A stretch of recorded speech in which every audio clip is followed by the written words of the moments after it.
నమస్తే, welcome to AP 24/7. నేను లక్ష్మి.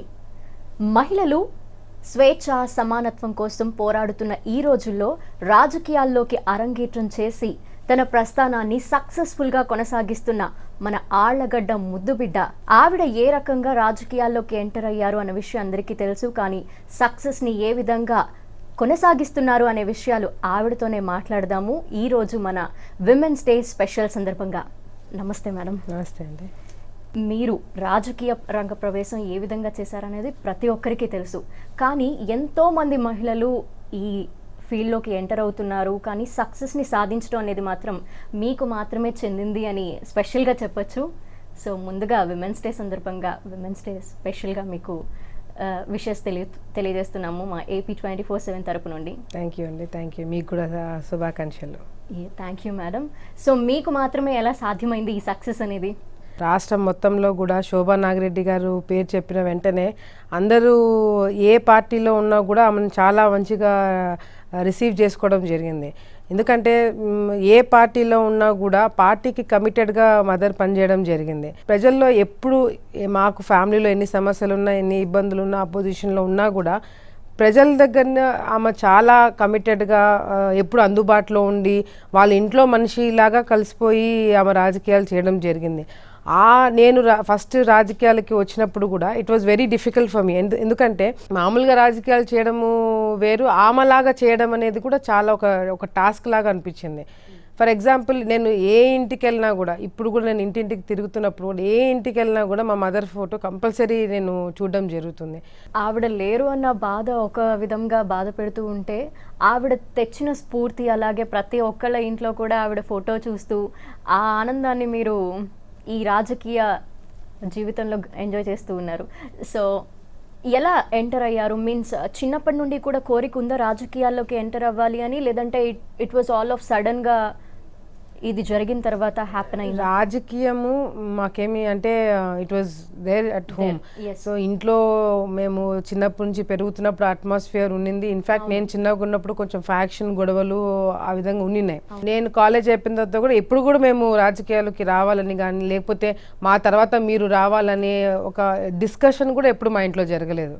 కానీ మదర్ చనిపోయిన తర్వాత అది ఆటోమేటిక్గా బాధ్యతలు మీద పడినప్పుడు లేదు నేను చేయలేను, నాకు ఇంట్రెస్ట్ లేదని అన్నానికి ఇది ఏదో నార్మల్ జాబో లేకపోతే బిజినెస్ఓ కాదు.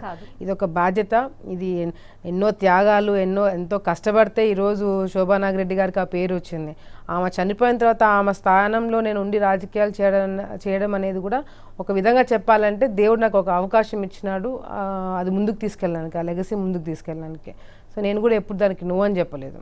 సో ఎడ్యుకేషనల్ బ్యాక్గ్రౌండ్ అంతా కూడా మేనేజ్మెంట్ కాబట్టి మేనేజ్మెంట్ సైడే వెళ్ళాలి అన్న థాట్లో ఉండేవాళ్ళ? సోషల్ సర్వీస్ పైన లేకపోతే ఏదైనా కొంచెము సబ్జెక్ట్స్ ఎక్కువ నేను ఈ ఎయిర్లైన్స్ దాని గురించి, హోటల్స్ దాని గురించి ఎక్కువ నేను రీసెర్చ్ చేసేదాన్ని. సో ఆ ఫీల్డ్ మీద నాకు ఎక్కువ ఇంట్రెస్ట్ ఉండింది. సో ఎప్పుడు ఆ విధంగా ఆలోచించానే కానీ ఈ ఫీల్డ్ ఎప్పుడు నేను ఎక్స్పెక్ట్ కూడా చేయలేదు. కొంతకాలం వరకు నాన్నగారు మీకు సపోర్ట్ చేసేవారు, ఆ తర్వాత మీరు మాత్రమే ఇంకా ఈ ఫీల్డ్లో కంటిన్యూ అవ్వాల్సి వచ్చింది. ఈ సిచ్యువేషన్ని మీరు ఎలా ఫేస్ చేస్తున్నారు ఇప్పుడు? చాలా డిఫరెన్స్ ఉందండి. ఎందుకంటే భూమా నాగిరెడ్డి గారు ఉన్నప్పుడు నేను ఫస్ట్ టైం ఎమ్మెల్యేగా వచ్చినప్పుడు అపోజిషన్లో ఉంటుంది. సో ఈ పనుల కోసం తిరగడము లేకపోతే ఇవన్నీ లేకుండే, సమస్యలు తెలుసుకోవడమే నాకు పెద్ద టాస్క్ ఉండింది. మా నాన్న ఒకటే అన్నారు, తప్పో కరెక్టో నువ్వు ఏం చేస్తావో, నువ్వు ఎమ్మెల్యేగా ఉన్నావు, what ever decision you should take the responsibility, so you should be very careful అని చెప్పి ఆయన నాకు సపోర్ట్ చేసేవాళ్ళు. చిన్నపిల్ల ఇప్పుడే వచ్చిన రాజకీయం ఏం తెలీదు అనే, ఎందుకో ఫాదర్కి ఎప్పుడూ ఆలోచన రాలేదు. నాతో కూడా ఎప్పుడు నువ్వు ఇప్పుడే రాజకీయాల్లోకి వచ్చావు, నువ్వు చూసుకొని పో అని కూడా ఎప్పుడు నాతో అనలేదు. సో డెసిషన్స్ అన్నీ నాకే వదిలేశారు. Whether good, bad, wrong, right అన్నీ నాకే వదిలేశారు. ఏదైనా సిచ్యువేషన్స్ ఉన్నాయా, లైక్ మీరు మీ తప్పుల నుండి మీరు కరెక్ట్ చేసుకోగలిగిన సిచ్యువేషన్స్? చాలా ఉన్నాయి, చాలా ఉన్నాయి. ఎందుకంటే మా ఏరియాలో ఎట్లా అంటే ఏదైనా చిన్న గొడవ జరిగినా, చిన్న హస్బెండ్ అండ్ వైఫ్కి ప్రాబ్లం వచ్చినా కూడా మా ఇంట్లోనే వచ్చి కూర్చొని పంచాయతీలు చేయించుకుంటారు. పోలీస్ స్టేషన్లోకి వెళ్ళరు జనరల్గా. సో ఆ విధంగా నేను కూర్చొని మాట్లాడుతున్నప్పుడు ఫస్ట్ వాళ్ళు మాట్లాడేది కూడా నాకు అర్థమయ్యేది కాదు. ఓకే. నేను వచ్చిన సిచ్యువేషన్ బ్యాక్గ్రౌండ్ నుంచి కానీ లేకపోతే అట్మాస్ఫియర్ నుంచి కానీ సడన్గా ఈ అట్మాస్ఫియర్కి వచ్చేగలికి నేను డైజెస్ట్ చేసుకోలేకపోవడం లేకపోతే అర్థం చేసుకోవడంలో చాలా ప్రాబ్లమ్స్ ఫేస్ అయ్యాను. సో కొన్ని అక్కడ రాంగ్ డెసిషన్స్ కూడా నేను చేశాను. బట్ అదే దానివల్ల నేను దానికి రెట్టింపు నేను నేర్చుకున్నాను. సో ఫ్యూచర్లో ఎలా భూమా అఖిల ప్రియాని మేము ఎలాంటి అభివృద్ధి కార్యక్రమాల ద్వారా చూడొచ్చు? సో ఆలగడ్డ అంటే అమ్మ, నంద్యాల అంటే నాన్న ఒక ఇదితో మేము ముందుకు రావడం జరిగింది.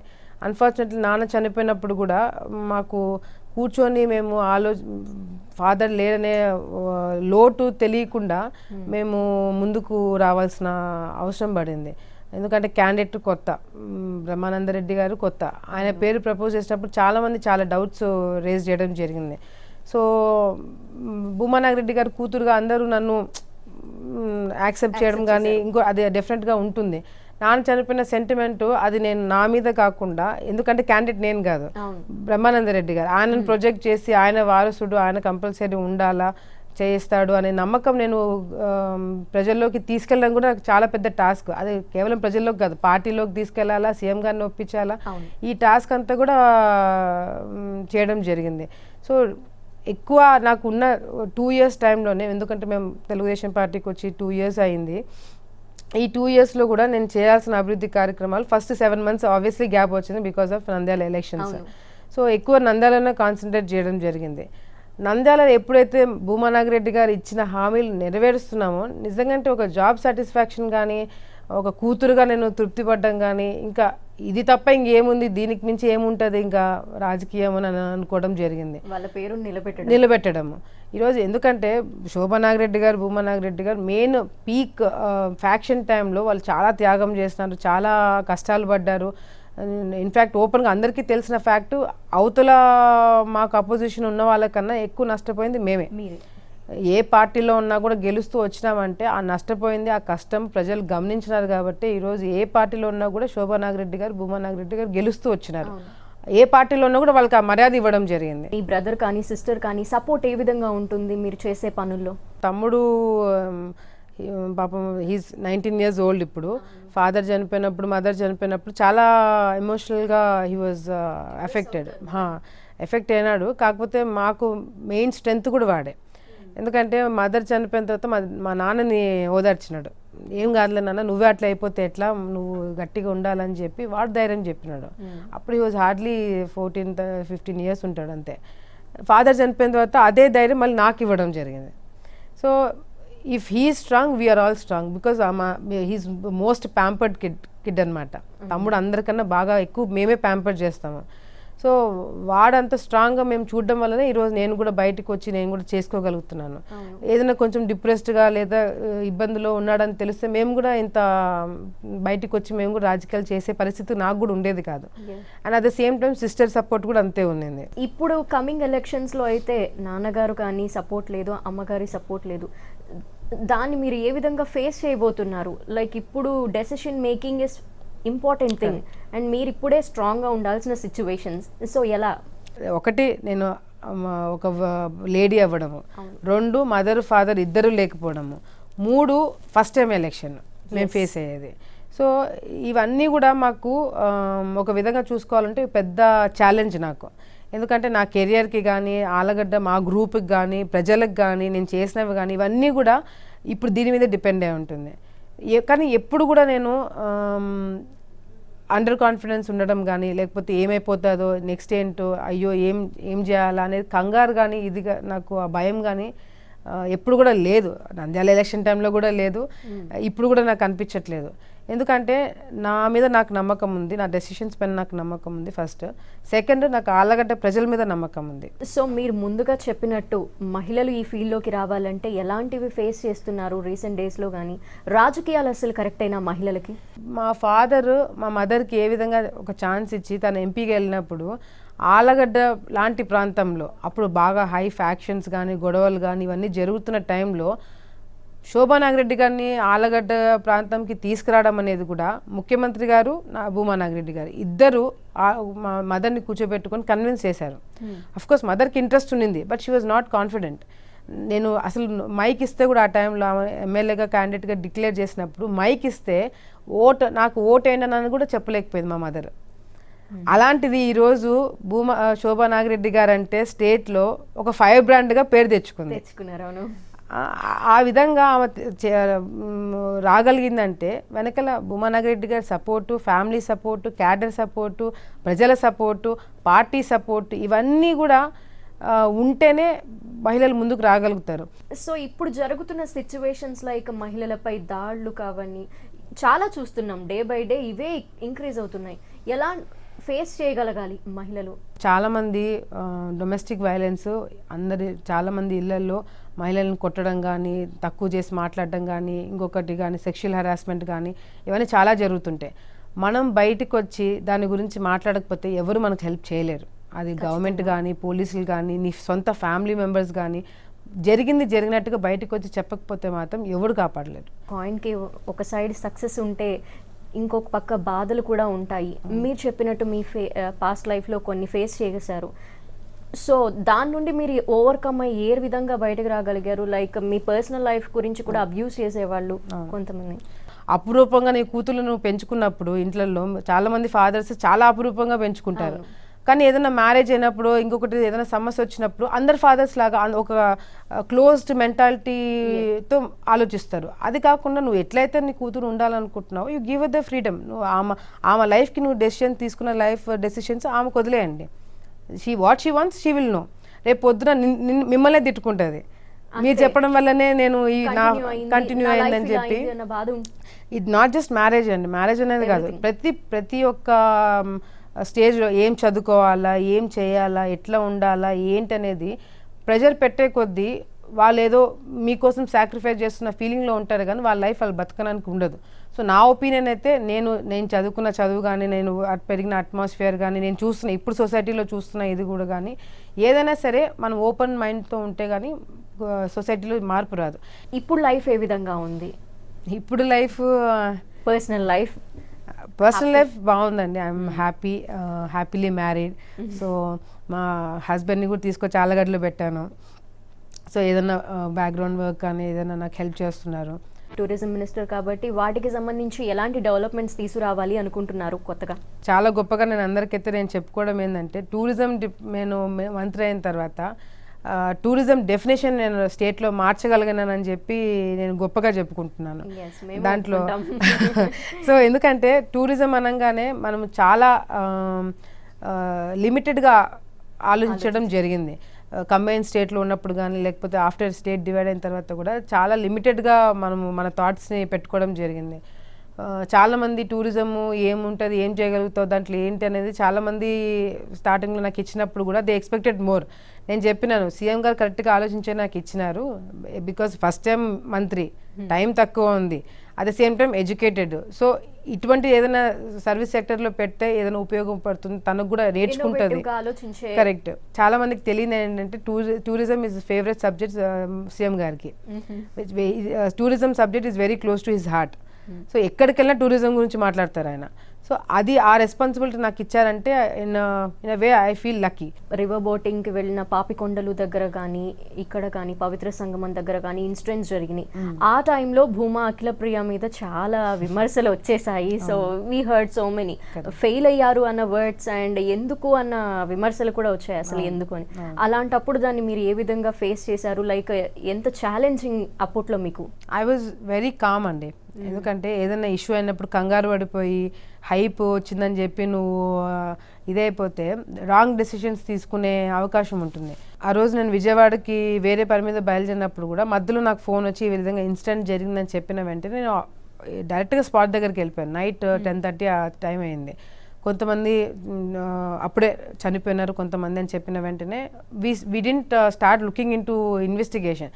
ఫస్ట్ ఐడెంటిఫై చేసి బాడీస్ని బయటికి తీసుకురావాలా. ఎవరైతే చనిపోయే లోపల ఉన్నారో చాలామంది 20 బాడీస్ వరకు రాలేదు యాక్చువల్గా నేను వెళ్ళినప్పుడు. సో ఫస్ట్ వాళ్ళని బయటికి తీసుకురావాలా, అది బిగ్గెస్ట్ టాస్క్. సరే మీడియాలో ఏం మాట్లాడుతున్నారు, ఏం ఇది చేస్తున్నారు అనేది నా కన్సర్నే కాదు ఆ టైంలో. ఎవరు ఏమన్నా మాట్లాడినాయి, ఫస్ట్ నా డ్యూటీ ఏంటి అక్కడున్న సిచ్యువేషన్ని కంట్రోల్ చేయడం.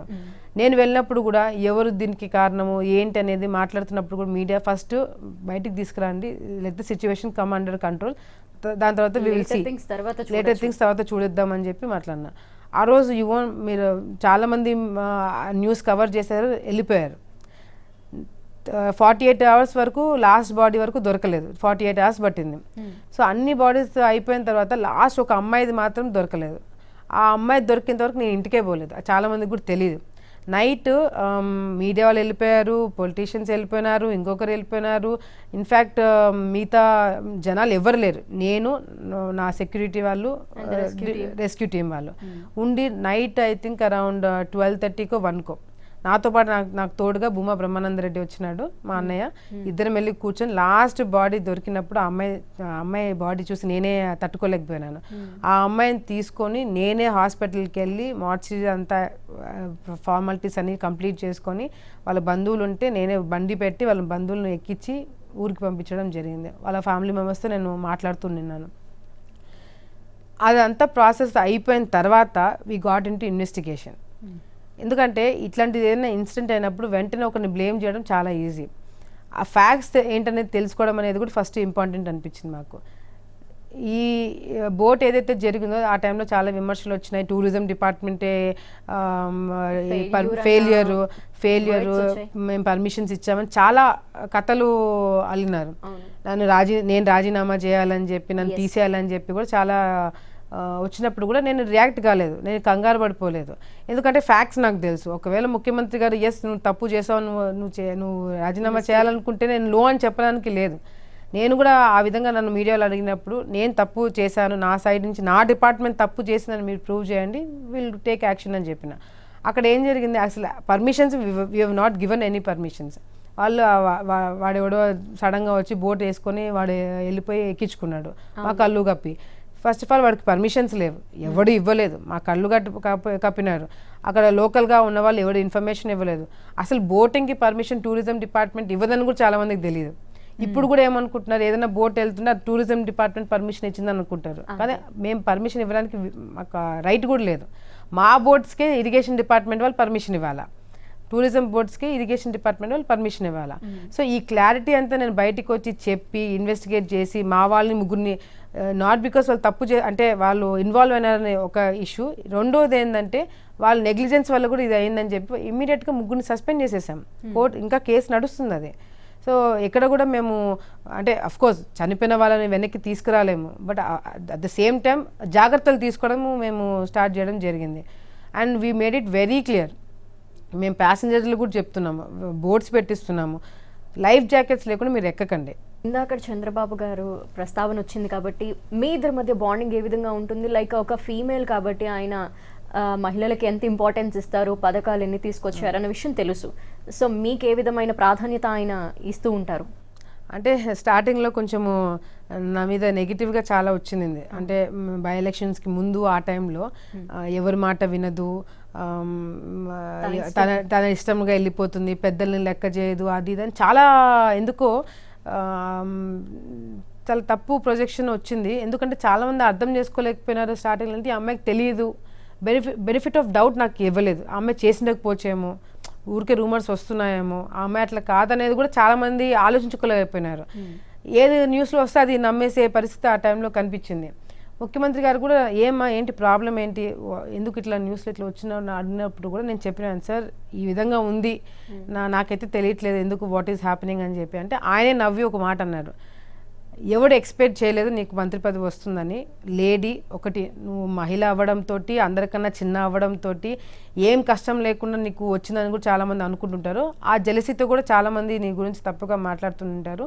నువ్వు అది కవర్ చేసుకోవడానికి నువ్వు అందరితో కలిసి నువ్వు చేసుకో, నేనేమి ఐఎమ్ నాట్ అగెయిన్స్ట్ యూ అని చెప్పి ఆయన అన్న మాట నేను యాక్చువల్లీ చాలా ఆలోచించాను. ఈయన ఇంత సపోర్టివ్గా ఇంత డెప్త్గా వెళ్ళి ఆలోచించుకొని నన్ను కూర్చోబెట్టి మాట్లాడినారు అంటే ఆయన చెప్పింది కరెక్టే కదా. బికాజ్ ఐఎమ్ ఎ విమెన్, అందరికన్నా చిన్న అవ్వడంతో ఏం కష్టం, మిగతా వాళ్ళకి సరే నేను మా అమ్మని పోగొట్టుకుని మా నాన్నని పోగొట్టుకుని వచ్చిన పదవి నేను అనుకుంటా, కానీ బయట వాళ్ళకి ఏముంటుంది, ఏం కష్టం లేకుండా మంత్రి అయిందని అనుకుంటారు. ఇన్ వే నేను చాలా లక్కీ అనుకోవాలి. ఎందుకంటే ఎప్పుడు కూడా ముఖ్యమంత్రిగా నన్ను పిలిచి ఎందుకు ఇట్లా చేసినావు అని నాకు ఎప్పుడు క్వశ్చన్ చేయలేదు. ఎందుకో తెలియదు కానీ ఒక నమ్మకమో, సర్లే చిన్నపిల్ల నేర్చుకుంటుందని అనుకోవడమో ఏదో తెలియదు, కానీ ఆయన ఎప్పుడు కూడా ఎందుకు ఇట్లా చేశాను అని క్వశ్చన్ అడగలేదు. ఏం జరిగిందని అంటారే కానీ ఎందుకు ఇట్లా చేశాను అని క్వశ్చన్ చేయలేదు. సో ఆ హై రెస్పెక్ట్ నాకు ఆయన పైన ఉంది. ఈ అభివృద్ధి కార్యక్రమం నేను తీసుకొస్తున్నాను అని మీరు చంద్రబాబు నాయుడు గారికి చెప్పినప్పుడు ఆయన నుండి సపోర్ట్ ఏ విధంగా వస్తుంది, లైక్ రెస్పాన్స్ ఏ విధంగా ఉంటుంది ఆయన? చాలా పాజిటివ్ రెస్పాన్స్ ఉంది. ఒక టైంలో మనకి కేంద్రంతో మనకి ప్రాబ్లం అయినప్పుడు కూడా స్టార్టింగ్లో కొంచెం ఫండ్స్ దగ్గర వాళ్ళు ఇబ్బంది పెట్టి నిధులు ఇవ్వలేని టైంలో కూడా నేను వెళ్ళి ఇట్లా ఈ విధంగా ఉంది సార్, మాకు కావాలి ఆలగడ్డకి అన్నప్పుడు ఆయన కూర్చొని నన్ను అడిగారు, ఎందుకు ఇది ఇప్పుడు ఏంటి, ఇప్పుడు ఏమి అవసరం ఉందా దీనికి ఎందుకు అని అడిగినప్పుడు, సార్ 15 years మేము అపోజిషన్లో ఉండడం వల్ల కానీ ఇంకొకటి వల్ల కానీ ఈ అభివృద్ధి చేయలేదు, ఇది చేస్తే అక్కడ నేను తలెత్తుకొని తిరగననుకుంటుంది, నాకు ఇంపార్టెంట్ సార్ అని చెప్పినప్పుడు వెంటనే సరే శాంక్షన్ అమ్మని చెప్పి రాసేసేవాళ్ళు. ఎడ్యుకేషన్ అయిపోయిన తర్వాత ఒక టీనేజ్ని ఎంజాయ్ చేస్తూ ఉన్న లైఫ్ నుండి ఒక్కసారిగా ట్రాన్స్ఫర్మేషన్ అయ్యారు మీరు. సో అప్పుడు అనిపించిందా ఎప్పుడైనా వన్స్ ఎంటర్ అయిన తర్వాత మళ్ళీ no I don't want to take this, మళ్ళీ ఎక్కువ పుట్ ఆన్ అయిపోయింది, బాధ్యతలు నేను ఇంత మొయ్యలేకపోతున్నాను, ఐ డోంట్ వాంట్ దిస్ అన్న సిచ్యువేషన్స్ ఏమైనా వచ్చినాయా మీకు? లైక్ ఫాదర్ చనిపోక ముందు 2-3 సార్లు నాకు చాలాసార్లు అట్లా అనిపించేది, ఏంది ఇది ఇంత ఎందుకు మన స్ట్రగుల్ గా, నాకు ఇంట్రెస్ట్ కూడా లేదు ఏంటిది అని అనిపించింది. కానీ ఆ మూడ్లోంచి ఎప్పుడైతే బయటకు వచ్చి మళ్ళీ ప్రజల్లోకి వెళ్ళిపోతామో అసలు థాట్ కూడా రాదు మళ్ళీ. లైక్ ఏదైనా పర్టికులర్ సిచ్యువేషన్స్లో కానీ మీరు ఎప్పుడైనా అనుకున్నారా ఈ రాజకీయాలు మనకు సెట్ అవ్వవు, అసలు వద్దు రాజకీయాల నుండి బయటకు వచ్చేద్దాము అని? అండ్ ఏదైతే మీ అనుకున్న ఫీల్డ్ మేనేజ్మెంట్ సైడ్ బిజినెస్ చేసుకుందాము అన్న థాట్లో ఏమన్నా లేదు? లేదు, ఎప్పుడు కూడా మనకెందుకులే రాజకీయాలు అని ఎప్పుడు అనుకోలేదు. కానీ ఒక బ్రేక్ తీసుకుంటే బాగుంటుంది అనే అంతవరకు అనిపించిందే కానీ రాజకీయాలు వద్దని ఎప్పుడు అనుకోలేదు. సో మహిళల విషయానికే వద్దాము. 33% ఆఫ్ రిజర్వేషన్ అంటారు, అది ఎంతవరకు ఇంప్లిమెంట్ అవుతుంది అని మీ ఒపీనియన్? మీతో పాటు నేను కూడా ఐఎమ్ వెయిటింగ్ ఫర్ ఇట్. అది ఆ రిజర్వేషన్స్ అవి వస్తే మహిళలకు కూడా ఒక ఎంకరేజ్మెంట్ రావాలి. జస్ట్ బిల్లు పాస్ కావాలంటే దానికి ఎంత తలకాయ నొప్పి. అందరూ ఈరోజు ఏ గవర్నమెంట్లో ఏ స్టేట్లో ఎక్కడ చూసుకున్నా మీరు ఒకటి గమనిస్తే అందరూ విమెన్ ఈక్వల్ రైట్స్ ఇవ్వాలా, women are like this, women ముందుకు తీసుకెళ్ళాలి అంటారే కానీ బిల్లు మాత్రం పాస్ కాదు.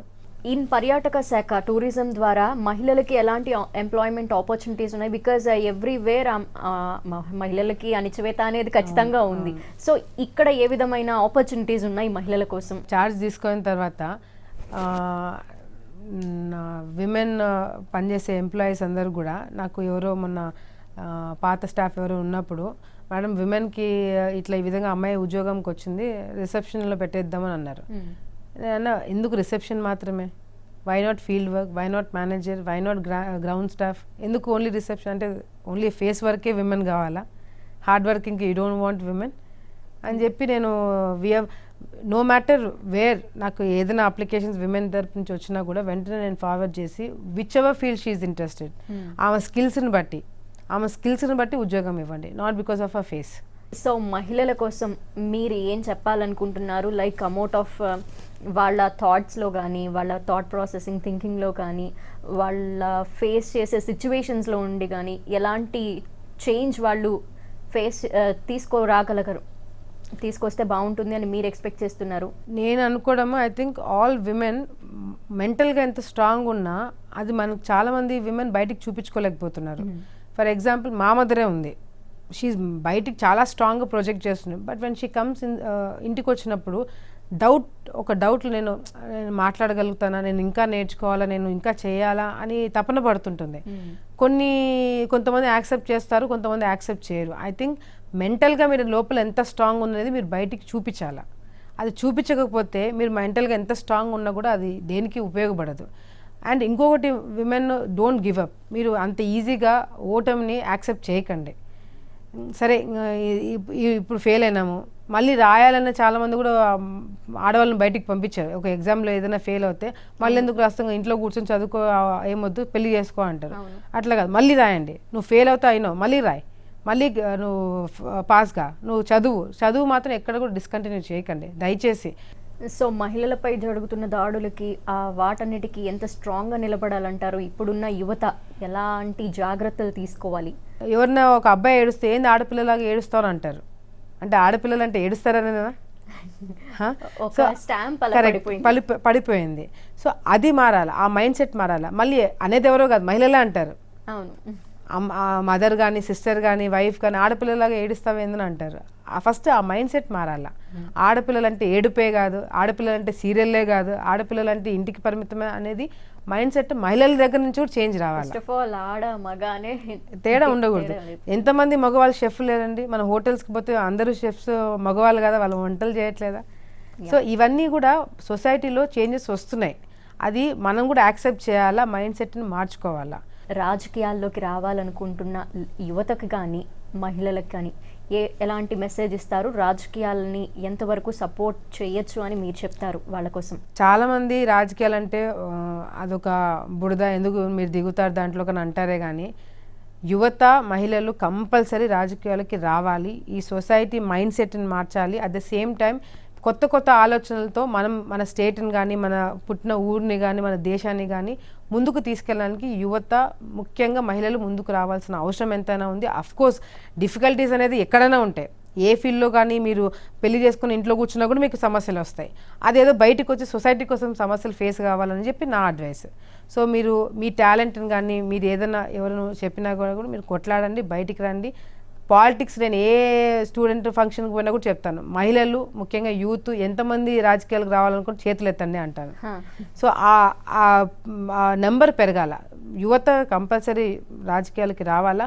ఫార్చునేట్గా అదృష్టం కొద్దీ ఈరోజు ఈ ప్రభుత్వం కూడా, ముఖ్యమంత్రి గారు కానీ, లోకేష్ అన్న కానీ కూడా యువతని బాగా ఎంకరేజ్ చేస్తున్నారు. బికాజ్ ఆ ఫ్రెష్ ఐడియాస్ కానీ, యువతకున్న ఆలోచనలు కానీ, ఈరోజు మన దేశ భవిష్యత్తు యువత చేతిలో ఉందంటారు. అట్లాంటి యువత ఆలోచనలు ఏ విధంగా ఉన్నాయని చెప్పి మీరు తీసుకొని ఇంప్లిమెంట్ చేస్తే గవర్నమెంట్లో కూడా చాలా చేంజెస్ వస్తాయని కూడా మేము ఎక్స్పెక్ట్ చేస్తున్నాం. Thank you so much Bhuma Akhilapriya గారు. ఈరోజు మహిళా దినోత్సవం సందర్భంగా చాలా వాల్యుబుల్ ఇన్పుట్ అయితే ఇచ్చారు ఖచ్చితంగా. అండ్ మీరు కూడా మీ ఫ్యూచర్ లైఫ్లో మీరు ఏదైతే గోల్ రీచ్ అవ్వాలనుకుంటున్నారో అది ఖచ్చితంగా రీచ్ అవ్వాలని కోరుకుంటుంది AP 24/7. అలాగే మరొకసారి మీకు మహిళా దినోత్సవ శుభాకాంక్షలు. Thank you very much. Thank you so much. So ఇది భూమా అఖిలప్రియ గారితో స్పెషల్ చిట్ చాట్. చూస్తూనే ఉండండి AP 24/7.